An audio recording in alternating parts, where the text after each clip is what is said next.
So I spent the same ad budget promoting the same song on Spotify in two different ways. One doubled my results, the other one, well, let's talk about it. This all started because I kept getting the same question, should I run ads to my song or should I run ads to my playlist? Everyone seems to have an opinion, some artists swear by playlist ads, other artists, only push songs, and I honestly love both, but I wanted to run a new test. Same track, same targeting, same budget, same everything. One campaign sent people, to the song directly. The other send people to the song inside of a playlist. And the results are not really what I expected. Now I want to show you inside the ads manager and the ads and everything, and inside Spotify for artists as well. The audience has used the ads I used and the exact results on Spotify. So yeah, let's dive in. So as you can see right here, these are the two ad campaigns. One is direct to song and one is for a playlist called Acoustic Singer-Songwriter 2025. And this is the actual project on Spotify. Now, the campaign to the playlist ran in two different dates, from the 10th of June to the 25th, from the 28th of June to the 16th of July. And instead, the campaign to the song ran from the 11th of July to the 23rd. Now, I did also tested another promo service because I'm doing some experiments on these dates right here, which I don't want to talk about it, but I wouldn't necessarily recommend it. But for the sake of this, I think it will make sense if we take, let's just say, because these ran for a few days here, so from the 15th-ish of June, which means kind of middle of this campaign. So yeah, let's take a look at the playlist campaign first. So again, I was sending people to the song inside of the playlist, and that's something that you can do with a deep link.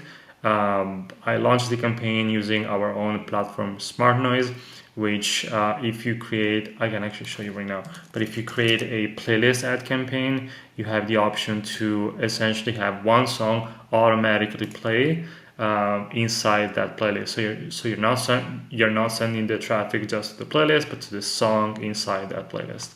And the campaign was this one, I believe. And so yeah, I've used that option because I wanted to get streams pretty much immediately. And if you run campaigns to playlists, I would definitely recommend that. So yeah, I targeted tier 1, tier 2 countries. And then the ad was this one. It was very simple. It's a scene from The Office with a sad acoustic song playing. I'm really sorry if that's weird for you to hear, but I needed you to. So yeah, I've used that, and then the cost per conversion was around 10 cents, which is good.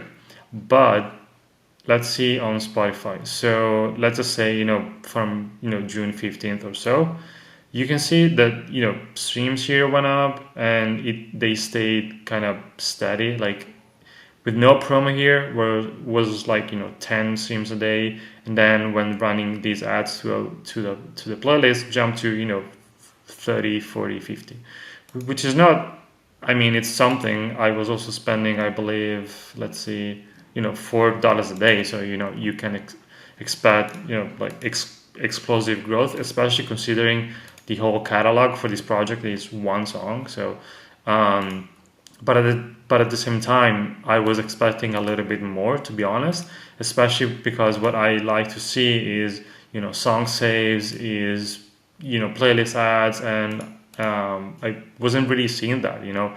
If you see right here, saves, they are kind of moving. Playlist ads, kind of moving. Followers, they were not really moving as well.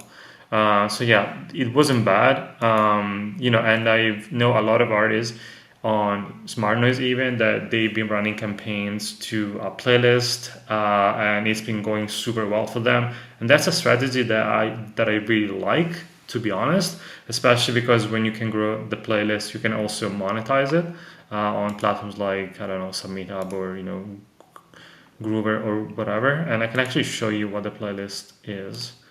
And I think it grew up to 1,300 followers or something. No, I think I changed the link here, so I can find the playlist here anyway. Where is it? There you go. So it's like 1,300 saves. So, and I believe the playlist before this campaign was like at 800 or something like that. So it gained followers, which is great.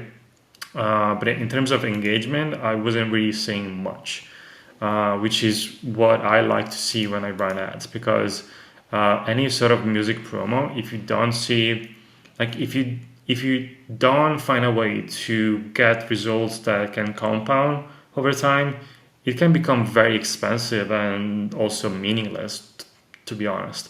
So I definitely want to see saves, playlist ads. I really want to see those, because if we also look at, for example, and I already filter by date, but let's just say artist profile and catalog, there wasn't much activity, and also streams from listeners' own playlists and library, which is what I love to see. And as you can see here, there wasn't much going on, so I was only getting streams from the playlist, one time from people, and that's it. So I don't like to see that.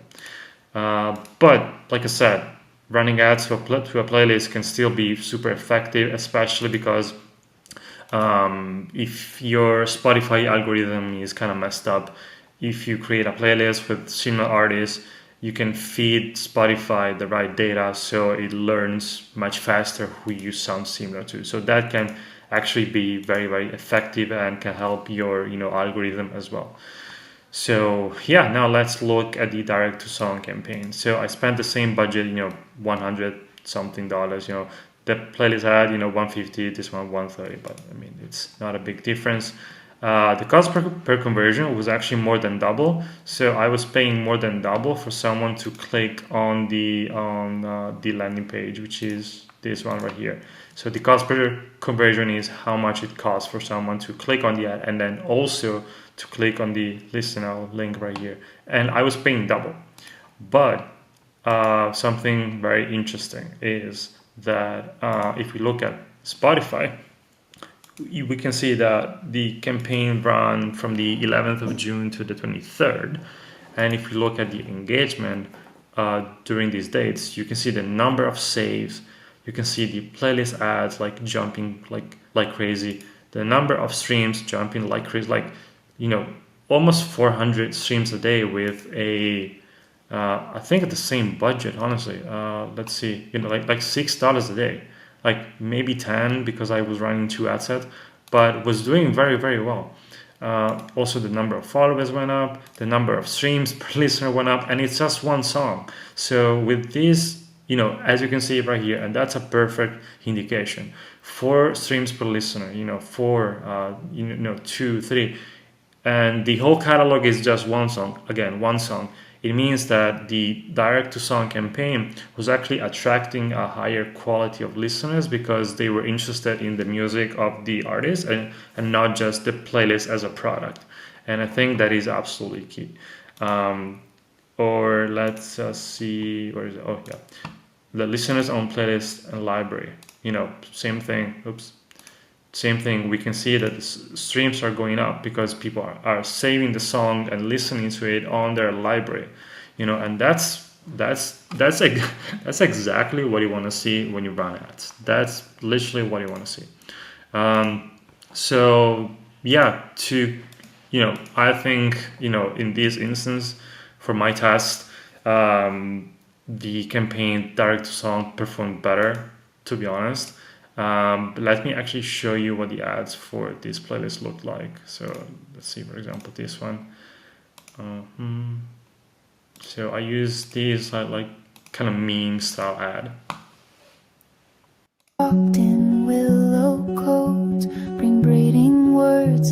So yeah, this was the ad that got the most results. I had another one, was pretty boring actually, just a cover art, but it was still doing well. This other one, like meme style as well, same thing, was doing well. So yeah, I mean, like I said, this campaign did very well. And when you see results like this, when you run your ads, you can see saves, you can see playlist ads, you can see people listening to the song, from their own playlists. That's pretty much, again, what you want to see from running ad campaigns. So yeah, I hope this video was helpful. If you have any questions or comments, and if you want to try the same thing, I'll try to leave a link below with the right resource to basically replicate this through our platform Smartnoise. If you want, we have a 7-day free trial. You can replicate the same campaign and decide if you want to keep going. So yeah, that's all from me. Again, if you have questions, let me know. Take care. Bye.